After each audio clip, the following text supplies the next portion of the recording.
G'day guys, this is Rob from Troutlore.com.au, Australia's fly tying specialist store. Today we're tying the Brassie, a fly which takes its name from the wire that's used for the body. Incidentally, it's often copper, not brass, but there you go. And so, let's get started. We are going to begin with an Ahrex FW 510 hook in size 12. You can tie it in any size you like, we're just doing that for demonstrative purposes today. And you can also tie it with the FW 540 if you want a heavier wire for a faster sink rate. Then we're going to start off with some Veevus 16/0 thread in brown. We don't want a heavy thread for this, it's only going to build up bulk. So the 16/0 is fine given that we're not really cranking down on any materials. And then we're going to bring the thread down into the back of that curve and trim off the excess, and then we'll take some uni soft wire and copper and take a section of that, and you'll notice you always get that bent kinked bit at the start of it. So let's in with our scissors into the midsection there, away from the blade, to take off a nice clean straight edge. And then we'll start wrapping up the hook shank so that the wire finishes just behind the hook eye, ensuring that it stays all on the one side and doesn't twist around the hook shank too much. And then we'll wrap down, binding that on as we go to the point where we want to start wrapping, and then we'll bring that thread back up again. We want to keep this nice and slim. It's a midge style pattern, it doesn't need a lot of bulk. I'm going to end our wire just there, about 1/8 of an inch back from the hook eye. And then to ensure we get a nice even wrap, we're going to bring that thread back down, making sure that's a nice even base layer to wrap on and finish just behind the wire. And as we wrap up, we want to ensure that that thread is sitting just on the upper edge of the wire facing the hook eye, and at each wrap we put on, that thread will put pressure back on the wire to ensure it sits nice and close up against the previous wrap.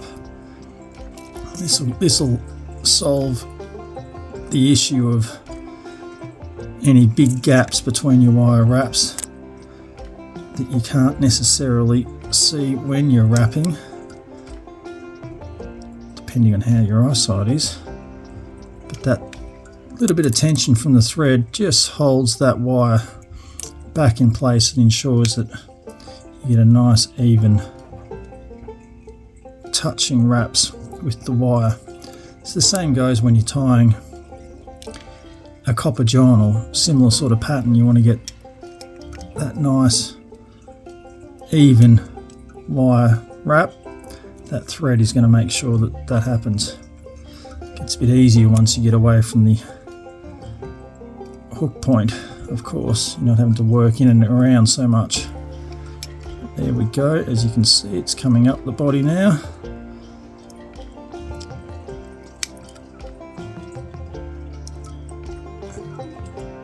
A few more wraps. It's a very simple pattern this, it's only 2 materials outside of the hook and the thread. It doesn't take long to tie at all. I think that should just about do it.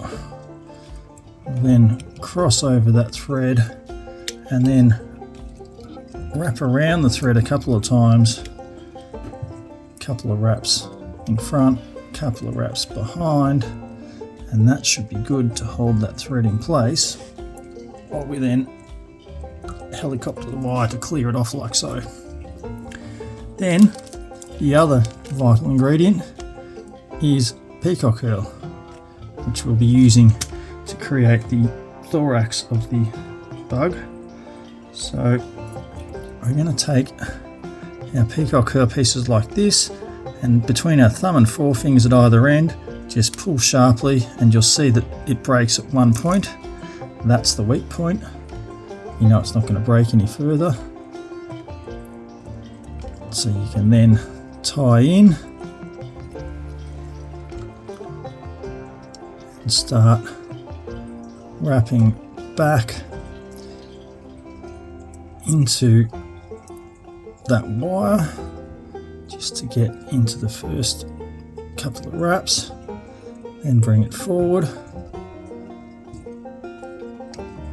building up a nice head, and then that should just about do it. Capture that Peacock Herl, one wrap behind, one wrap in front, one wrap behind again, pull that back out of the way, and then we'll take our bodkin and just put a simple half hitch in there to lock it in place, and we can come in and snip that off, and we're almost done. Just a whip finish, 3 or 4 turns, do that again, and then trim off the thread. That's it. It's the Brassie in the copper colour. You can tie it in any colour wire you like. You can add a little bit of extra weight with the heavier hook, or even a little bit of lead wire underneath if you really want to go for that heavy stuff. But fished in lakes, it's a fantastic midge imitation. Fished in the creeks, especially late in the summer when the water's low, it works as an excellent dropper, just 18 inches or so below a dry fly for when those fish aren't about to commit to the surface take, but they'll take something just below the surface. It does a range of imitations. It works where caddis are prevalent. It works where obviously where midge are prevalent. It'll catch your fish all year round. It's quick and easy to tie, so there's no excuses not to have a bunch of them in your fly box. So again, thanks for watching. If you liked the video, give us a thumbs up. If you've got anything to say, put it in the comments. Try to keep it nice. Of course, any questions, get in touch. I'm always happy to help.